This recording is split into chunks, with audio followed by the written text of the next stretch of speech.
할렐루야. 귀한 찬양 감사합니다. 오늘 이 시간에는 천국 백성의 삶이라는 주제로 우리가 함께 은혜 받고자 합니다. 천국은 어디에 있을까요? 이렇게 부르면 보통 사람들은 천국을 저 높은 하늘, 끝 우주 어디인가에 있는 줄 생각하고 하늘을 바라봅니다. 하지만 예수님은 우리에게 이렇게 말씀하십니다. 누가복음 17장 21절 말씀입니다. 하나님 나라는 너희 안에 있느니라 라고 말씀하십니다.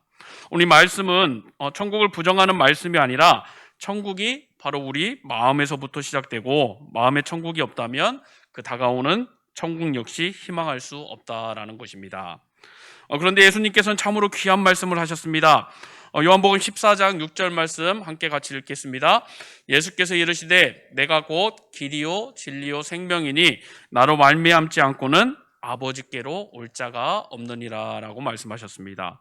또한 마가복음 10장 15절 말씀에 이런 말씀하십니다. 함께 같이 읽겠습니다. 내가 진실로 너희에게 이르노니 누구든지 하나님 나라를 어린아이와 같이 받들지 않는 자는 결단코 그곳에 들어가지 못하리라 하시고, 아멘. 바로 어린아이와 같아야 이 천국에 들어갈 수 있다라는 것입니다. 여기서 말하는 어린이는 바로 하나님을 사랑하는 마음 때문에 바로 나를 잊어버린 그런 어린이를 말합니다. 사람은 어릴 때 자의식이 거의 없다가 이렇게 성장하면서 이 자의식이 강해집니다. 그래서 그런 자의식이 자라면서 부끄러워하기 시작하고 또한 점점 자기 주장을 하게 되고 불신앙을 하게 되고 불순종의 죄악에 사로잡히게 됩니다. 그런데 이렇게 어린아이처럼 한 발 더 나아가 자기를 잊고 하나님에게 푹 빠져 하나님 나라를 받들어야 바로 천국에 들어갈 수 있다라는 것입니다.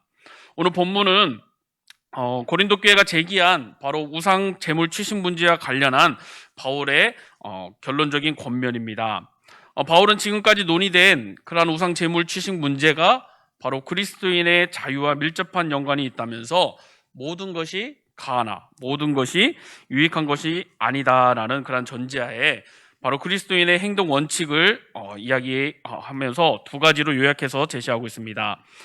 첫 번째로는 그리스도인은 언제나 자기보다는 바로 다른 사람의 유익을 우선적으로 추구해야 한다라는 것입니다.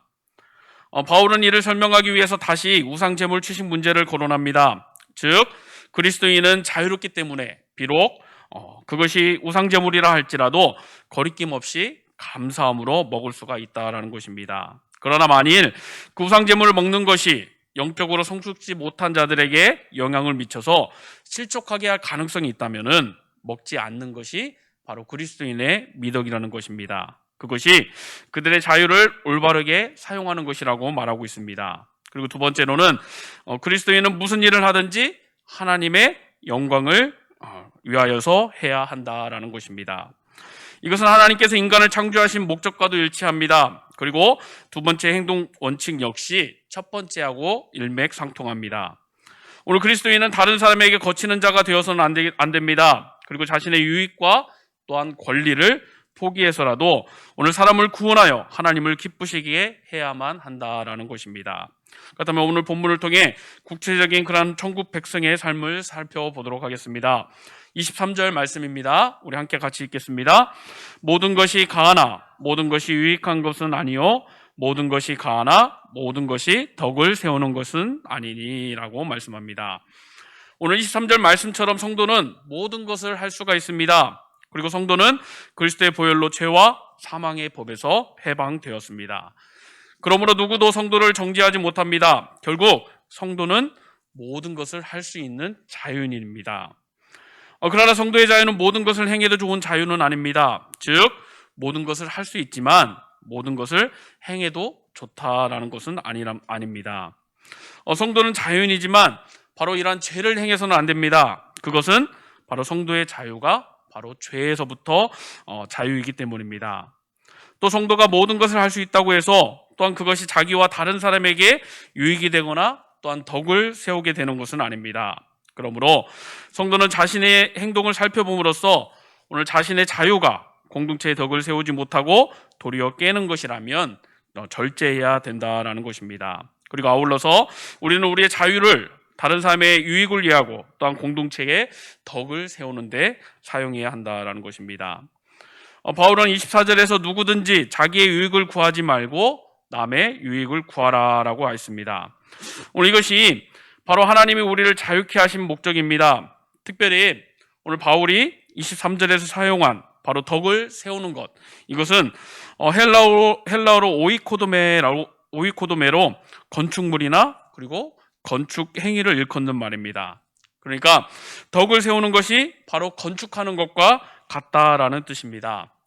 우리가 건물을 지으려면 힘써 일해야 합니다. 우리가 팔을 걷어붙이고 또한 줄을 당기고 벽돌을 나르고 페인트를 칠할 때 그 건물은 완성될 수가 있습니다. 우리의 몸을 움직여 수고해야만 바로 건축은 이루어지는 것입니다. 그래서 로마서 14장 19절에는 덕을 세우기 위해 힘써야 한다라고 이야기합니다. 우리는 이렇게 덕을 세우기 위해서 노력해야 합니다. 그리고 이것은 혼자 할 수 있는 일이 아닙니다. 혼자가 아니라 모든 성도가 협력해야 하는 것입니다.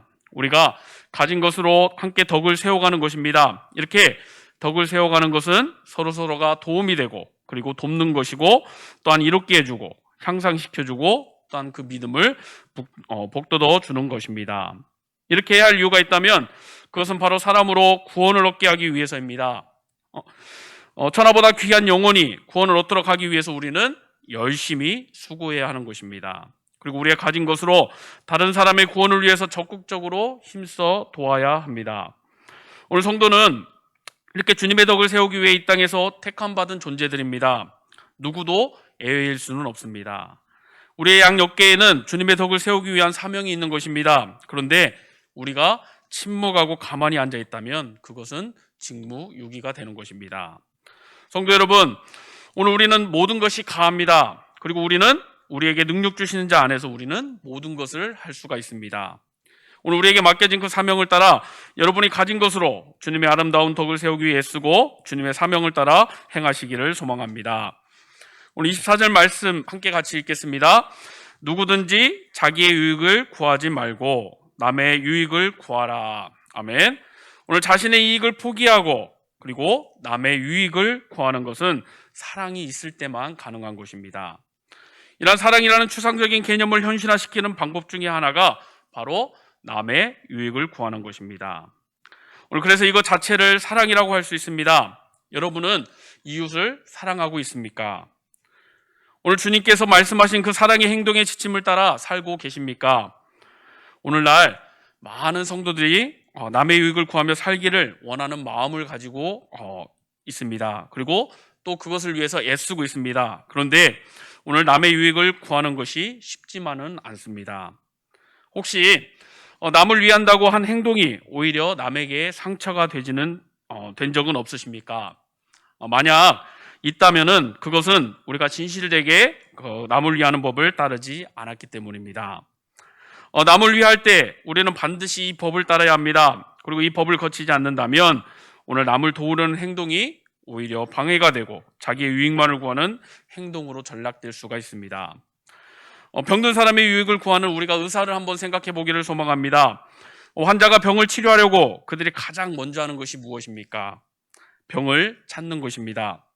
그 환자의 병이 무엇인지 파악하는 것이 가장 중요합니다. 만약 그 환자의 병명을 알지 못한다면 의사는 환자를 위해 아무것도 해줄 수가 없습니다.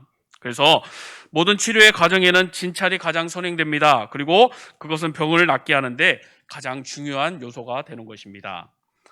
아무리 응급 환자라도 바로 수술대에 눕혀놓고 수술을 시작하는 의사는 없습니다. 또 아무리 좋은 기술과 또한 좋은 약품과 좋은 장비가 있더라도 그 병의 종류를 모르면 그 모든 것이 허사인 것입니다. 어디가 아픈지, 즉 무엇이 필요한지 아는 것이 바로 중요한 것입니다. 이렇듯 오늘 환자를 위하여서 병의 원인을 찾으려는 의사의 노력이 바로 우리에게도 필요한 것입니다. 사랑하는 성도 여러분, 오늘 우리가 남을 도우려고 할 때 반드시 상대의 필요가 무엇인지를 알아야 합니다. 이것이 남을 위한 첫걸음입니다. 우리가 가장 친밀한 이웃인 바로 부부의 관계에서도 상대방의 필요를 아는 것이 가장 중요합니다. 아무리 좋은 마음으로 오늘 남의 유익을 구해도 정작 그 상대의 필요를 모른다면 아무런 소용이 없는 것입니다. 오늘 이웃을 사랑하는 사람은 먼저 그 이웃의 필요가 무엇인지 알아야 합니다. 그리고 그것을 그 상대방의 상대방이 기뻐할 수 있는 포장지에 넣어서 상대에게 전해 주어야 하는 것입니다. 이럴 때 우리의 사랑이 그들에게 명확하게 전달될 수가 있는 것입니다. 오늘 말씀 25절에서 29절까지는 고린도 성도들에게 준 바울의 실질적인 행동 지침입니다. 당시에 시장에서 파는 고기 중에는 우상에게 바쳐졌던 제물이 있었습니다. 또 불신자가 마련한 식사의 고기 요리는 대개 이러한 우상 제물로 바쳐졌던 것들로 만들어진 것이었습니다. 오늘 이러한 상황에서 고린도 교회 성도들은 각자의 지식이 옳다고 주장하면서 혼란을 겪고 있었습니다. 이에 오늘 바울이 이 문제에 대한 해결책을 제시한 것입니다. 그 해결책은 바로 양심을 위해서 행하는 것입니다. 오늘 25절에서 29절 말씀에 바울은 양심이라는 단어를 바로 무려 5번이나 사용하고 있습니다. 그만큼 이 양심을 강조하고 있는 것입니다. 더욱이 이 중에 3번은 실질적인 그러한 행동의 기준인 양심을 보여주고 있습니다. 양심을 위해서 뭐뭐 해라 라는 그런 명령의 방법으로 성도에게 양심에 따라 행동할 것을 권면하고 있습니다. 즉 고린도 교회의 문제의 해결책은 모든 성도가 이러한 양심을 따르며 행동하는 것이었습니다. 그렇다면 오늘 이러한 양심이란 무엇이냐? 베드로전서 3장 21절에는 이 양심을 선한 양심이 하나님을 향하여 찾아가는 것이라고 이야기합니다. 그리고 로마서 2장 15절에서는 양심이 증거가 되어 선악을 분별한다라고 이야기합니다. 이런 말씀을 통해 보면 양심은 바로 하나님을 찾고 그리고 이 세상에서 하나님의 말씀을 따라 살도록 하는 것임을 우리는 알 수가 있습니다. 이웃을 사랑하라고 명하신 그 주님의 말씀을 지키기 위해선 오늘 양심에 따라야 하는 것입니다. 무엇을 먹는가 그리고 먹지 않는가가 중요하지 않습니다. 그 절대적인 기준이 없을 경우엔 오늘 나의 양심과 그리고 다른 사람의 양심을 따라서 행동해야 하는 것입니다. 만약 우리가 그 양심에 둔하여서 양심을 무시하고 어떠한 행동을 한다면 오늘 그 덕은 깨어지고 아픔과 상처만이 남게 될 것입니다. 왜냐하면 오늘 자신의 양심을 따르지 않는 행동은 죄와 자주를 맛보게 할 것이고 또한 남의 양심을 고려하지 않는 행동은 다른 일을 실족해 하기 때문입니다. 오늘 이 모두가 큰 문제입니다. 오늘 자신의 신앙에 열심을 꺾는 것도 그리고 주님과 멀어지는 문제를 일으키기 때문입니다. 성경은 연자 맷돌을 목에 달고 깊은 바다에 빠지는 것이 형제를 실족해 하는 것보다 낫다라고 이야기합니다. 그러므로 우리는 양심에 예민해야 하겠습니다. 그리고 양심이 무엇을 말하고 있는가를 우리는 살펴야 하겠습니다. 오늘 나의 양심에 거리끼는 행동을 해서는 안 되겠습니다. 또한 다른 성도의 양심에 그러한 상처를 주는 행동도 절대 해서는 안 되겠습니다. 믿음이 약한 성도일지라도 오늘 우리는 그의 양심을 위하여 행동을 결정해야 합니다. 오늘 우리는 선과 악을 구별해주는 그런 양심에 예민하여서 오늘 내 양심에 합당한 것이라면 무엇이든지 행하는 삶이 아니라 이제는 다른 사람의 양심을 위한 그런 삶을 살아야 하겠습니다. 오늘 26절 말씀 함께 같이 읽겠습니다. 이는 땅과 거기 충만한 것이 주의 것임이라. 이것을 25절과 연관해서 생각한다면 시장에서 사온 것이 오늘 우상에게 바쳐졌던 재물일지라도 오늘 그것은 본래 하나님의 것이란 그런 의미입니다. 세상의 모든 것은 본래 하나님의 것입니다. 왜냐하면 그것들은 모두 하나님이 지으신 것이기 때문입니다. 심지어 율법에서 부정하다고 정해진 것들까지도 바로 하나님께서 창조하신 것입니다. 비록 부정한 것을 규정된 것이라도 그 자체는 선한 것입니다. 의식상 그것들을 부정하게 여겼을 뿐입니다. 세상에 있는 하나님의 창조물 중에 선하지 않은 것은 하나도 없습니다. 이것은 하나님께서 그 만물을 창조하실 때 보시기에 좋았더라를 거듭 말씀하신 것을 우리는 확인할 수가 있습니다. 그러므로 비록 우상들에게 바쳐졌던 재물일지라도 그 자체는 선한 것이고 감사함으로 받으면 아무 문제가 없는 것입니다. 이에 대해 사도 바울은 하나님의 지으신 모든 것이 선함에 감사함으로 받으면 버릴 것이 없다라고 말하였습니다. 오늘 하나님이 지으신 것 중에 우리가 감사함으로 받는다면 버릴 것이 전혀 없습니다. 우상 제물도 우리의 신앙을 얼룩지게 하지는 못합니다. 문제는 음식과 같은 그 하나님의 창조물에 있는 것이 아니라 바로 사람에게 있는 것입니다. 오늘 하나님이 창조한 것은 다 선한데 오늘 인간은 어떤 것은 선하고 어떤 것은 악하다고 구분하면서 거기에 특별한 의미를 부여하기 때문에 문제가 발생하는 것입니다.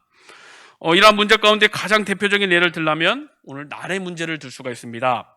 한국 사람들은 날 가운데 어떤 날은 기일로 여기고 어떤 날은 손 있는 날로 하여서 매우 불길한 날로 여깁니다. 그래서 기일을 잡아 중요한 대소사를 치르고 반대로 애기 꼈다고 하면 생각되는 날에는 행동을 조심하게 됩니다.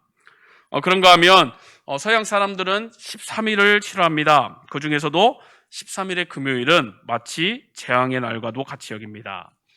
그러나 오늘 하나님께서는 어제나 오늘이나 동일하면서 모든 날은 다 하나님 안에 있습니다.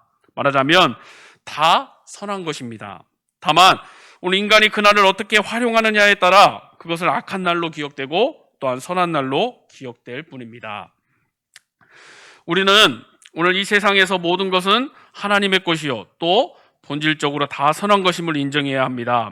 아무리 선한 것일지라도 그것을 악하게 활용하면 악한 것이 되는 것입니다. 또한 감사함으로 받지 아니하고 의심하며 받는 것도 그것을 부정하게 만드는 것입니다. 그러므로 오늘 모든 것을 감사함으로 받고 또한 선하게 활용하기를 소망합니다. 또한 27절에 보면 불신자 중에 누가 너희를 청하매라고 이야기합니다. 이것은 이제 성도하고 믿지 않는 사람, 불신자 간의 교제가 있을 수 있음을 전제로 한 말입니다.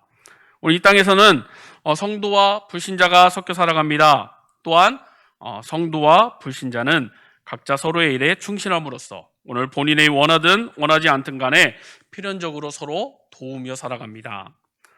특히 모든 일이 분업화된 오늘 현대사회에서는 그러한 경향이 더욱 강합니다. 그리고 오늘 성도는 그러한 사회생활을 하면서 필연적으로 불신자와 접촉할 수밖에 없습니다. 그러므로 성도가 이 땅에 사는 한 불신자와의 교제를 피한다는 것은 불가능한 일입니다. 오늘 만일 성도가 그런 불신자와의 교제를 피하려면 세상 밖으로 나가야 할 것입니다. 오늘 우리는 이러한 현실을 인정해야 하겠습니다. 그러므로 오늘 불신자와의 교제를 회피하지 말아야 합니다. 그리고 우리는 이 땅에 발을 딛고 사는 존재들로서 불신자들과도 교제하며 협력해야 하는 것입니다. 그런데 우리가 불신자와의 교제를 배제한다면 그들에게 대한 복음 전파도 불가능합니다. 물론 그렇다고 해서 우리가 그런 불신자들의 행위를 따르라거나 또한 그들의 불의를 타협하라는 말이 아닙니다. 성도는 비록 이 땅에 발을 딛고 살아가는 존재지만 머리는 하늘에 두고 사는 존재들입니다. 그래서 우리는 하늘을 소망하며 또 하늘 심일권을 가진 자들로서 하늘의 법을 쫓아 살아가야 하겠습니다.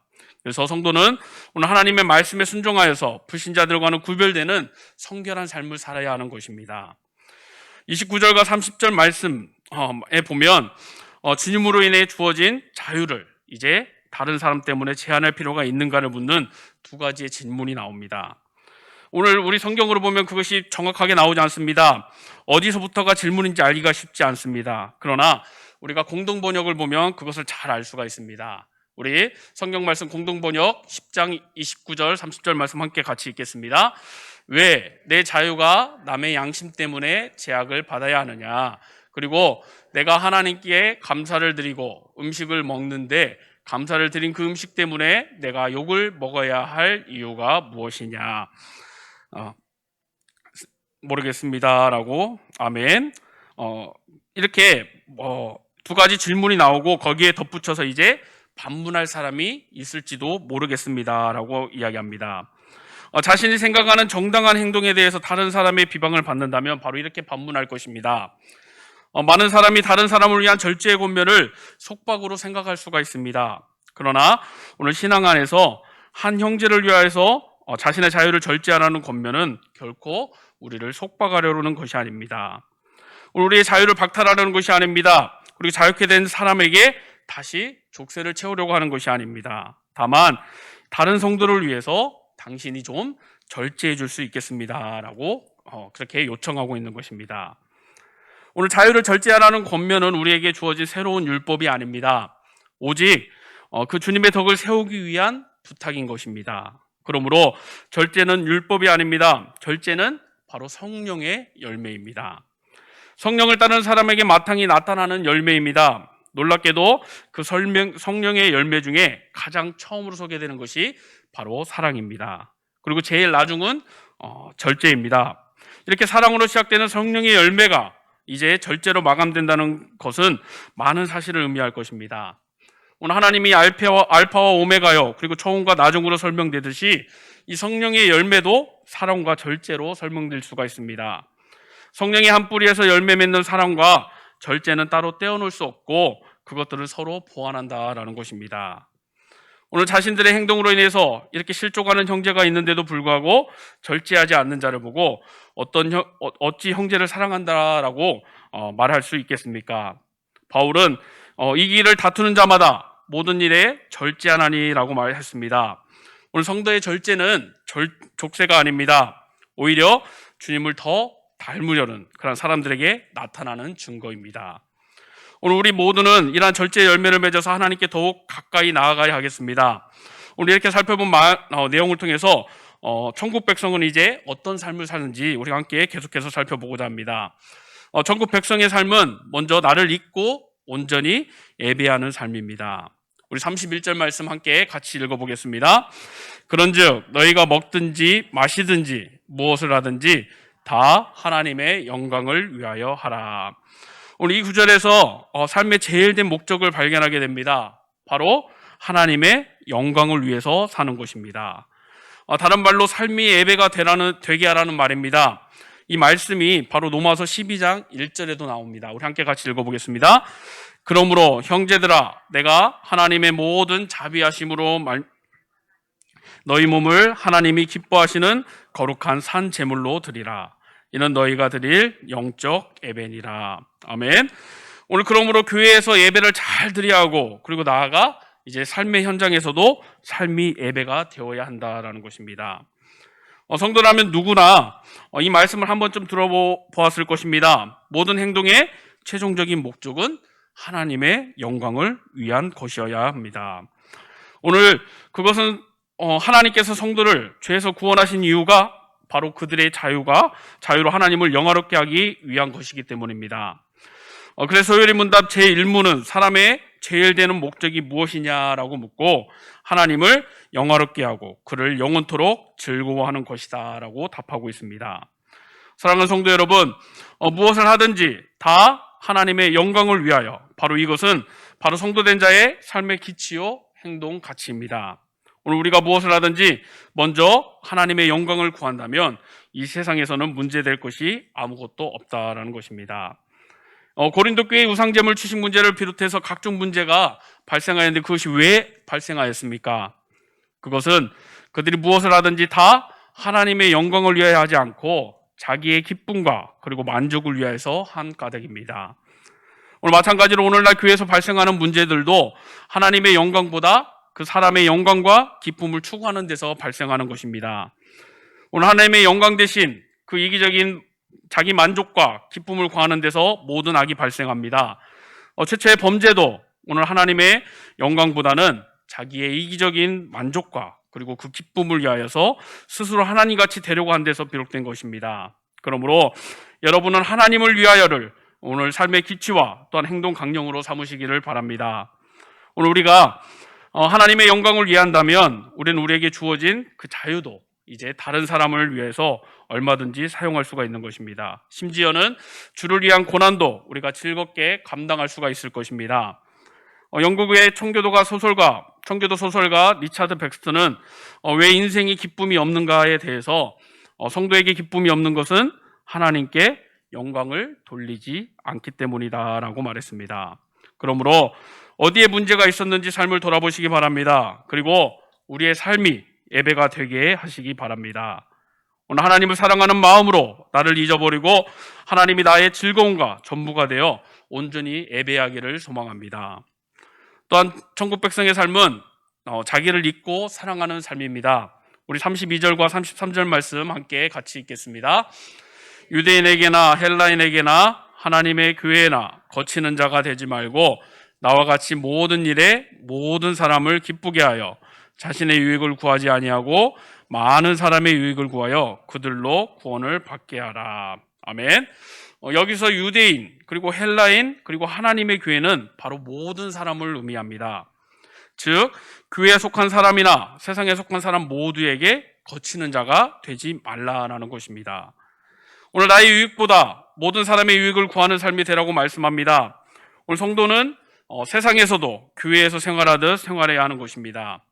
우리가 교회에서 사랑과 용서, 배려와 용납을 해가면서 산다면 당연히 세상에 나가서도 그렇게 해야 합니다. 하지만 오늘 한국교회의 모습은 교회의 울타리를 넘지 못하고 성도들끼리만 그렇게 만족을 누리면서 서로 축복하고 섬기고 예배하고 있다는 것입니다. 오늘 이러한 모습이 우리의 모습이 아니었으면 좋겠는데 또한 실상은 그렇지 못한 현실을 우리는 솔직히 인정할 수밖에 없습니다. 때문에 한국교회를 보는 불신자들의 시각은 따갑기만 한 것입니다. 우리는 불신자들에게도 거치는 자가 되어서는 안 되겠습니다.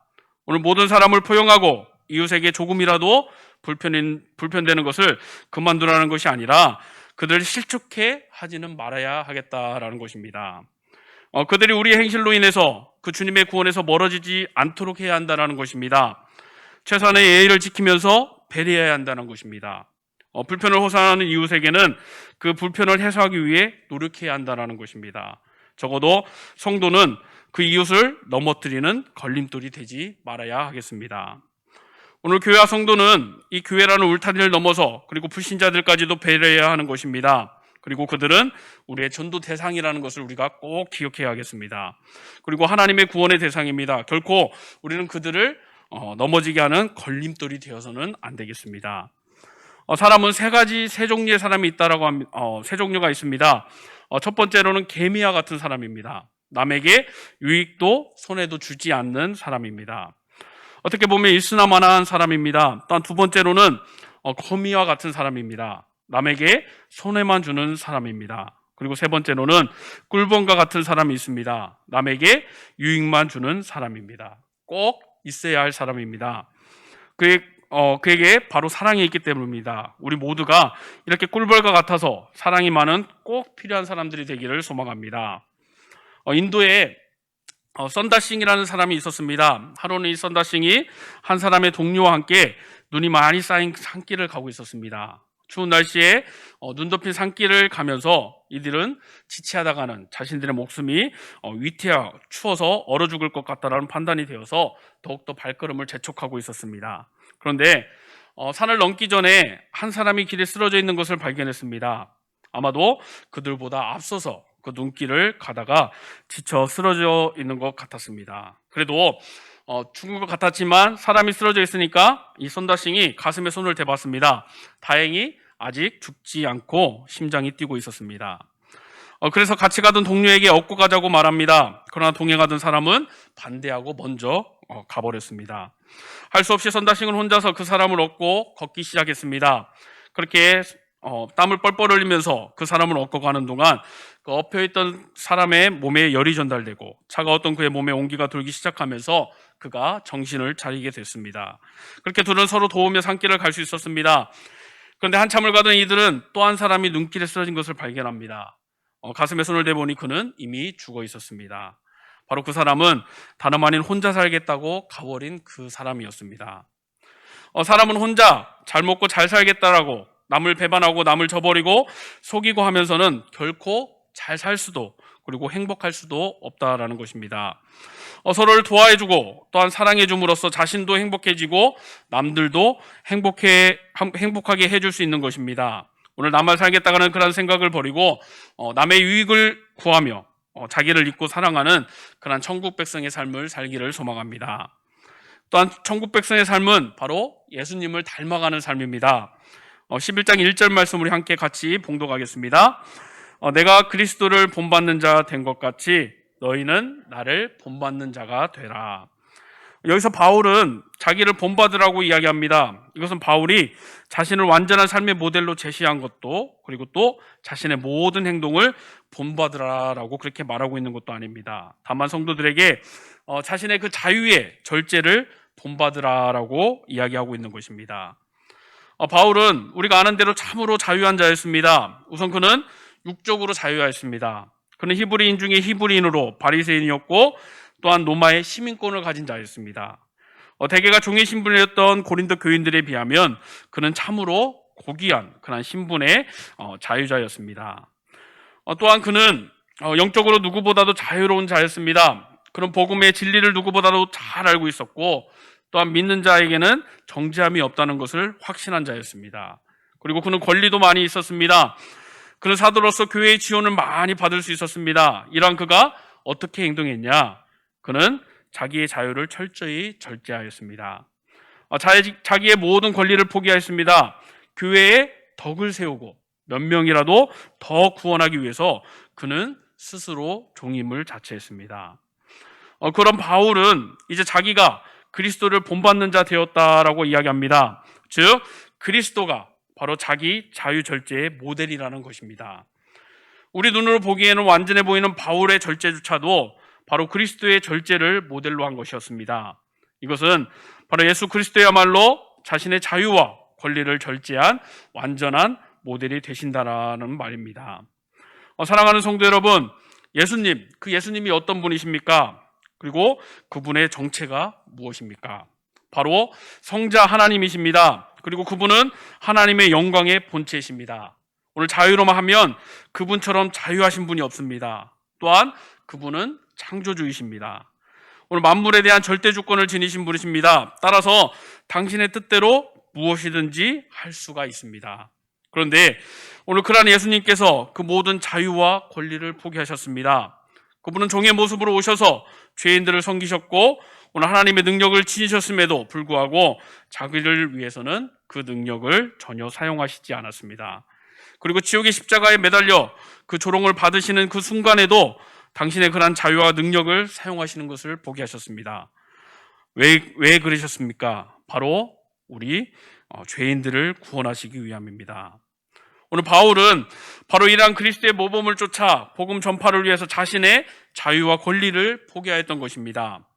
오늘 예수님은 바울의 모범일 뿐만 아니라 우리의 모범이 됩니다. 예수님은 우리의 모범이 되기 위하여서 이 땅에 오셨습니다. 그리고 우리는 그분을 따르는 그리스도인입니다. 따라서 우리는 마땅히 그리스도를 본받아 덕을 세우고 이웃을 구원하기 위해서 우리의 자유와 권리를 절제할 수 있어야 하겠습니다. 사랑하는 성도 여러분, 오늘 바울은 본문에서 무엇을 하든지 다 하나님의 영광을 위하여 하라라고 말씀합니다. 하나님께 영광이 되고 그리고 자기의 만족이나 기쁨보다는 오늘 다른 사람의 그 유익을 먼저 구하라고 말씀합니다. 우리의 영원한 스승이시요 구주가 되시는 그리스도께서는 바로 이에 대한 모범을 우리에게 보여주셨습니다. 바울은 오늘 이러한 그리스도의 모범을 성실히 따랐습니다. 그리고 우리를 향해 내가 그리스도를 본받는 자 된 것 같이 너희는 나를 본받는 자 되라라고 말씀하고 있습니다. 오늘 하나님께서는 우리를 위해 독생자까지도 주실 만큼 사랑하셨습니다. 그러므로 오늘 하나님을 기쁘시게 하기 위해 살기를 소망합니다. 나를 위해 살고자 하면 죽지만 주님을 위해 살면 살게 되는 것입니다. 그러므로 우리 모두 하나님의 뜻과 그 영광을 위해 살고 오늘 하나님께서 우리를 사랑하신 것 같이 오늘 우리들도 남을 사랑하고 그리고 죽어가는 영혼들을 위해서 기도하고 전도하며 예수님을 닮아가는 그런 삶을 살기를 소망합니다. 그래서 오늘 하나님께서 가장 기뻐하시는 우리 모두가 되기를 간절히 소망합니다. 기도하겠습니다.